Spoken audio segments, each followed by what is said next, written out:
C'est étonnant, non? Les chroniques de la haine ordinaire. Wah, wah, wah, wah, wah. Wah, wah, wah, wah, wah, wah, wah, wah. Wah, wah, wah, wah. Les murs des rues de ma paroisse sont constellés d'affichettes montrant un ange aux ailes déployées, les yeux levés vers les cieux.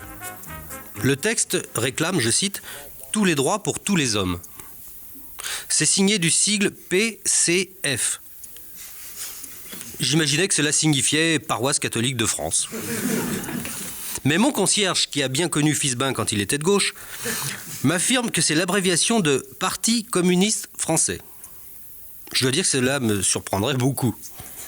Cette tentative de détournement de credo n'est pas dans la manière de ces gens-là.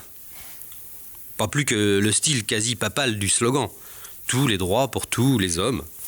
Un communiste honnête aurait écrit « tous les droits pour presque tous les hommes ». Enfin, il me semble. Pendant que je contemplais l'affiche, j'ai vu un lévrier afghan pisser dessus. J'ai failli dire au propriétaire de l'animal « Eh, la laisse, c'est pas pour les chiens !» Je me suis aperçu juste à temps que c'eût été complètement idiot. Pouf, pouf.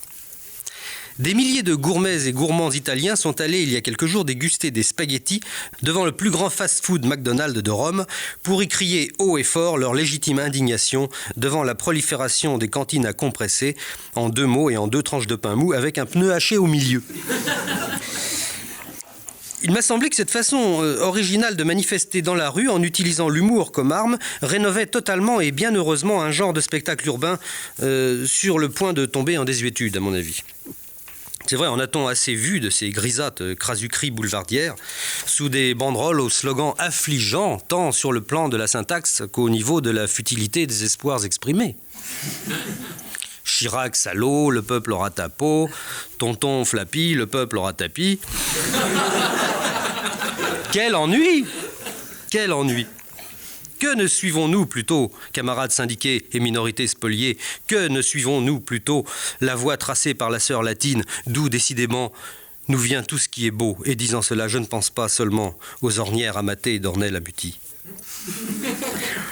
Pour montrer l'exemple, mon voisin et moi, qui étions fâchés à mort pour une affaire idiote de mur de la honte qui séparait nos idéologies entre Croissy et le Vésinet, sommes allés bruyamment faire la paix devant le ministère de la Guerre. Pouf pouf. L'amicale cul-pincé des bigots moisis de la ville de Rennes a ululé sa sainte indignation dans les rues de la cité jusqu'à ce qu'on en eût arraché une affiche montrant une main d'homme posée sur le ventre d'une femme enceinte. Que les censeurs de Botticelli éteignent quand ils baisent, c'est leur problème, mais alors, de grâce, qu'ils aillent au bout de leurs opinions et qu'ils exigent une bonne fois pour toutes qu'on habille le petit Jésus dans les crèches. Toute cette nudité, ma chère, ça fait bander les pédophiles. Pouf pouf. Voici 3 fois en un mois que je suis le témoin oculaire d'une véritable manifestation de racisme anti-français.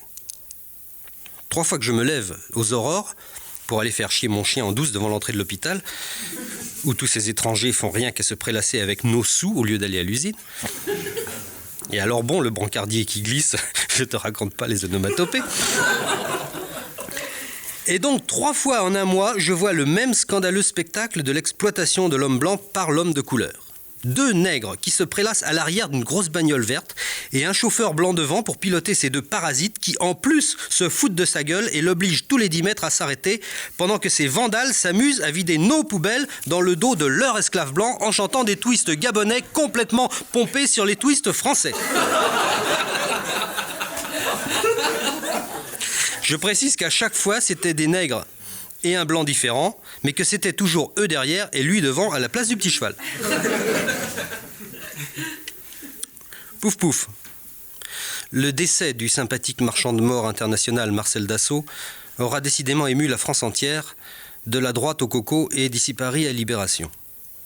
Pierre Bénichou a brossé dans le Nouvel Observateur le meilleur portrait du génial inventeur de la mitrailleuse à tirer à travers les lisses sans la péter. Là, d'ailleurs, s'il y a un fêlé à l'écoute qui a compris comment ça marche, qu'il m'écrive, il a gagné un week-end à Beyrouth. Selon Bénichou, Dassault, dans sa vie privée, affichait un certain mépris vis-à-vis de l'argent. Attitude peu surprenante au demeurant.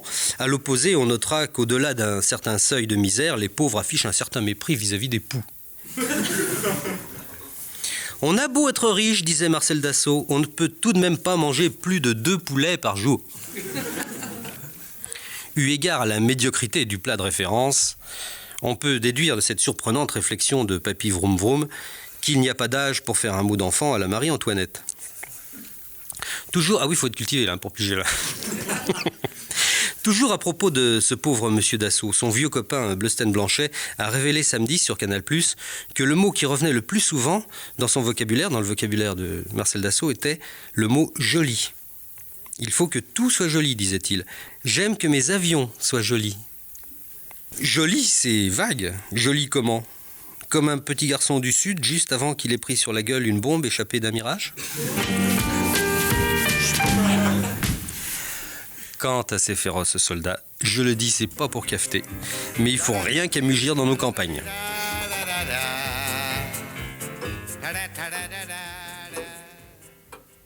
C'est étonnant, non ?